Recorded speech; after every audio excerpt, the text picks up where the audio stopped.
श्रीकृष्ण गोविंद श्रीकृष्ण गोविंद हरे मुरारे हे नाथ नारायण वासुदेव श्रीकृष्ण गोविंद हरे मुरारे हे नाथ नारायण वासुदेव. श्रीमद भागवत कथामृत भाग 15. अध्याय 13. राजा निमीचे चरित्र. शुकदेव पुढे सांगू लागले, राजन, इक्ष्वाकूचा मुलगा होता निमी. त्याने एकदा यज्ञ करण्याचा संकल्प केला आणि आपले गुरु वशिष्ठ यांना ऋत्विजासाठी विनंती केली. त्यावेळी ऋषी म्हणाले, राजा, मला इंद्राने त्याच्या यज्ञासाठी अगोदरच सांगून निश्चित केले आहे. त्याचे यज्ञ कार्य संपवून मी तुझ्या यज्ञाचे ऋत्विज करीन. असे सांगून वशिष्ठ इंद्राकडे निघून गेले. राजा निमीने आपल्या यज्ञाचे ऋत्विज दुसऱ्या ऋषींना प्रदान करून यज्ञास प्रारंभ केला.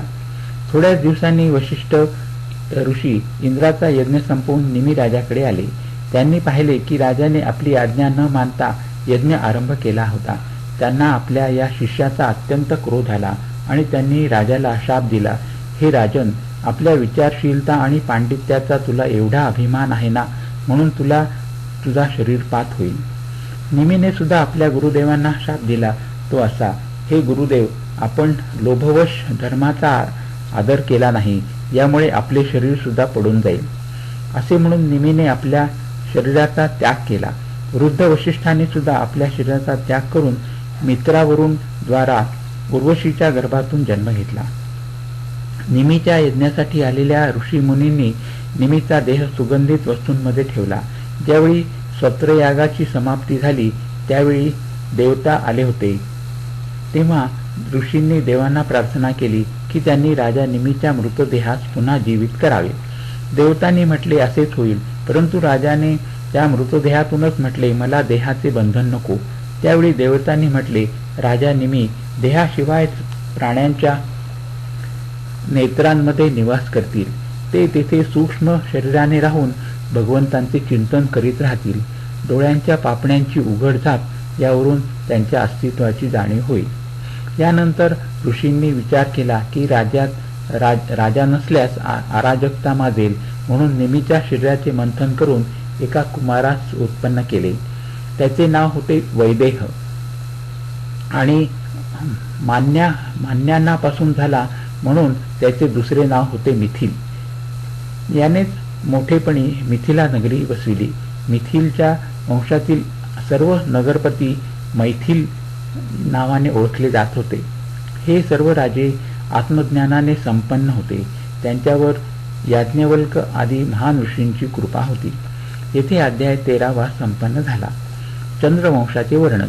शुकदेव म्हणाले, राजन, तुला मी आता पावन अशा चंद्रवंशाचे वर्णन करून सांगतो. ब्रह्मदेवाचे पुत्र अत्री आपल्या गुणांच्यामुळे ब्रह्मदेवा समान होते. याच अत्री मुनींच्या नेत्रांमधून चंद्रमाचा जन्म झाला.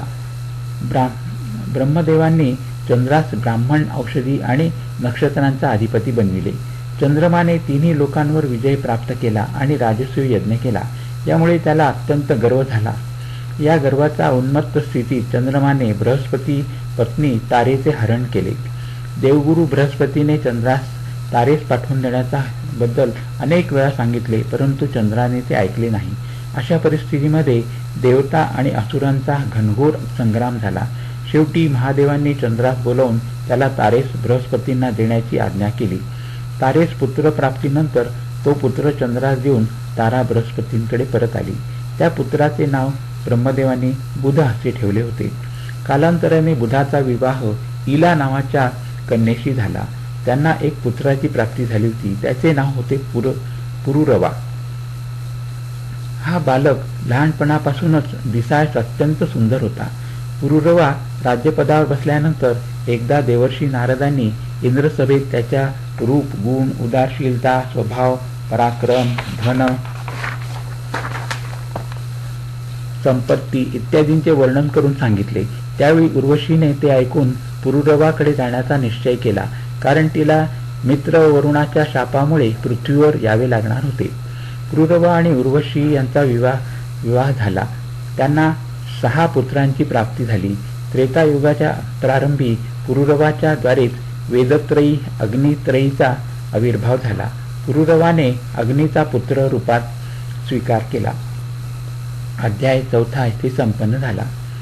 रुचिक, जमदग्नी आणि परशुरामांचे चरित्र.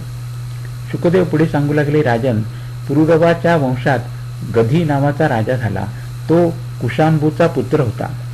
गधीच्या कन्येचे नाव होते सत्यवती.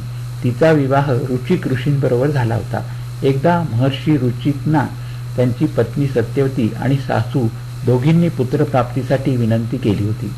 महर्षींनी त्यांची विनंती मान्य करून दोघींसाठी वेगवेगळे चरू अभिमंत्रून तयार केले आणि ते स्नानासाठी नदीवर गेले. त्याचवेळी सत्यवतीच्या मातेने तिच्यासाठी केलेला मोठा चरू मागून घेतला आणि स्वतःचा चरू सत्यवतीस दिला. दोघींनी त्यांचे प्राशन केले. थोड्याच वेळात महर्षी स्नान आदी आटोपून आश्रमात आले. त्यांना चरूच्या अदलाबदलाची बातमी कळाली. त्यावेळी महर्षी सत्यवतीस म्हणाले, तू मोठा अनर्थ केलास. आता तुझा पुत्र लोकांना दंड देणारा घोर प्रकृतीचा होईल. तुझा भाऊ मात्र एक थोर ब्रह्मवेत्ता होईल. सत्यवतीने आपल्या वर्तनाने महर्षींना प्रसन्न करून घेतले आणि प्रार्थना केली, स्वामी, असे व्हावयास नको. आपण काहीतरी उपाय करावा. महर्षी म्हणाले, असे नको असेल तर तुझा पौत्र तशा प्रकारचा घोर प्रकृतीचा होईल. यथासमयी सत्यवतीच्या पोटी जमदग्नींचा जन्म झाला.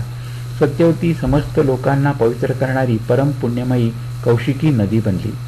जमदग्नीने विद्या ग्रहण केल्यानंतर कालांतराने रेणू ऋषींची कन्या रेणुका हिजबरोबर विवाह केला. रेणुकेपासून जमदग्नी ऋषींना वासुमान आदी अनेक पुत्र झाले. त्या सर्वात लहान परशुराम होते. त्यांचे यश समस्त विश्वात प्रसिद्ध आहे. असे म्हणतात की हैहव वंशाचा नाश करण्यासाठी परमेश्वराने स्वयं परशुरामांच्या रूपात अंश अवतार घेतला होता. परशुरामांनी या पृथ्वीस 21 वेळा क्षत्रियहीन केले होते. त्या काळी क्षत्रिय अतिदुष्ट आणि तमोगुणी आणि ब्राह्मणांचे द्वेष्टे झाले होते. हेच कारण आहे की परशुरामांनी त्यांचा नाश करून पृथ्वीचा भार हलका केला होता. परीक्षिताने शुकदेवांना विचारले, गुरुदेव, त्यावेळेच्या क्षत्रियांनी परशुरामाचा असा कोणता अपराध केला होता ज्याच्या योगाने त्यांनी क्षत्रियांचा वारंवार नाश केला? शुकदेव म्हणाले, राजन, त्यावेळी हैहव वंशाचा अधिपती अर्जुन नावाचा एक श्रेष्ठ क्षत्रिय होता. त्याने अनेक प्रकारची सेवा करून भगवान दत्तात्रेयांना प्रसन्न करून घेतले होते. त्याने दत्तप्रभूंकडून सहस्त्रभुजा वरदानाच्या स्वरूपात मागून घेतल्या होत्या. तसेच कोणीही शत्रू त्यास पराजित करू शकणार नाही असेही वरदान प्राप्त करून घेतले होते. याबरोबरच इंद्रियांचे अगाध बळ, अतुल संपत्ती, तेजस्विता, वीरता, कीर्ती आणि शारीरिक बळ भगवान श्री दत्तात्रेयांच्या कृपाप्रसादाने त्यास प्राप्त झाले होते. त्याला अतिसूक्ष्म आणि अतिविशाल रूप घेता येत असे. त्यास अनेक सिद्धी प्राप्त होत्या. एकदा अर्जुनाने रावणास पकडून कैद करून ठेवले होते, परंतु नंतर पुलस्त्य ऋषींच्या विनंतीनुसार त्याने रावणास सोडून दिले. एके दिवशी सहस्त्रबाहू अर्जुन शिकार करण्यासाठी घोर अरण्यात निघून गेला आणि मार्ग चुकला, परंतु दैववश जमदग्नी ऋषींच्या आश्रमात येऊन पोचला. मुनींच्या आश्रमात कामधेनू होती. तिच्या प्रतापामुळे ऋषी राजाचे आणि त्याच्याबरोबर असलेल्या सैनिकांचे उत्तम प्रकारे स्वागत करून त्यांना पंचपक्वान्नाचे भोजन करवू शकले. आश्रमातील ते ऐश्वर्य पाहून अर्जुन आश्चर्यचकित झाला. त्याने ऋषींना या संबंधी विचारले. त्यावेळी ऋषींनी सांगितले की त्यांच्याकडे असलेली कामधेनू गाय सर्व काही पुरविते.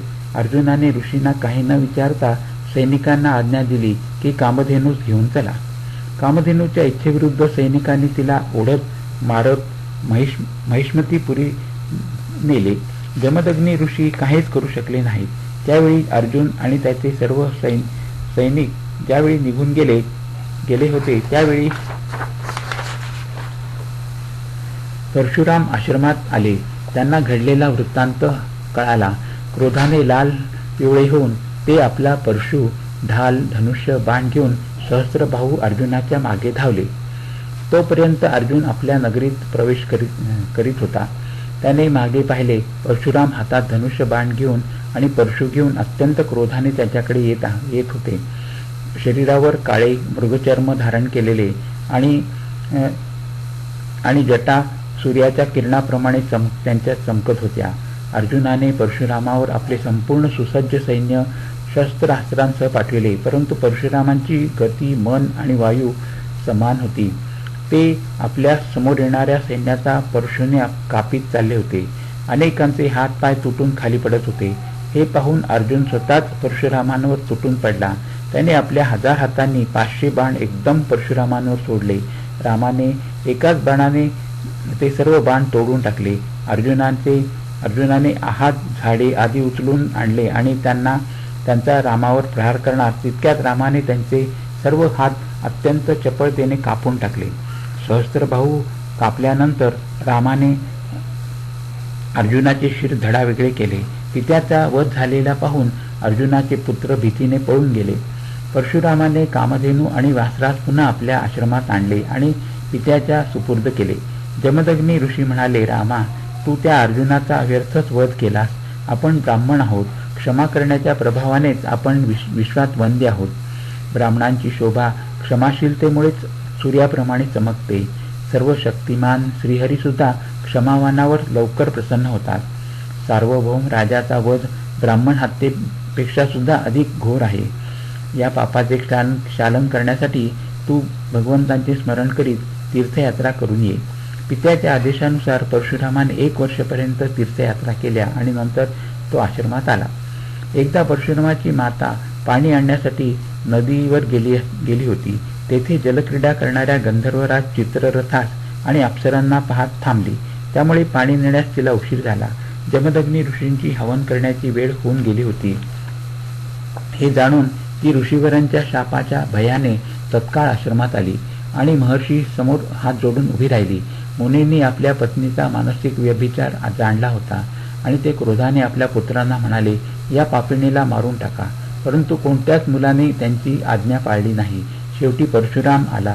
त्याने पित्याच्या आदेशानुसार माता आणि 4 भावंडांचा वध केला.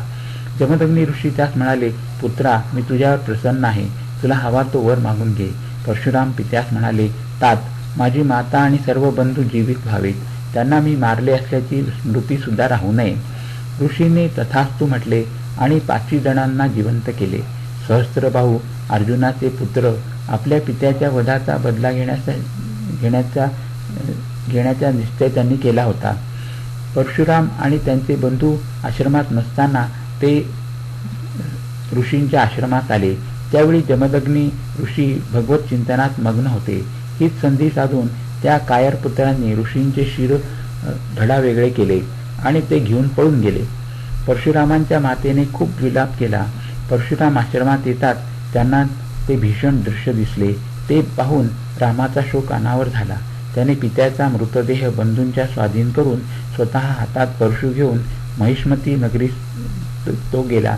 तेथे त्याने अर्जुनाच्या पुत्रांच्या शिराचा एक पर्वतच शहराच्या मधोमध उभा केला.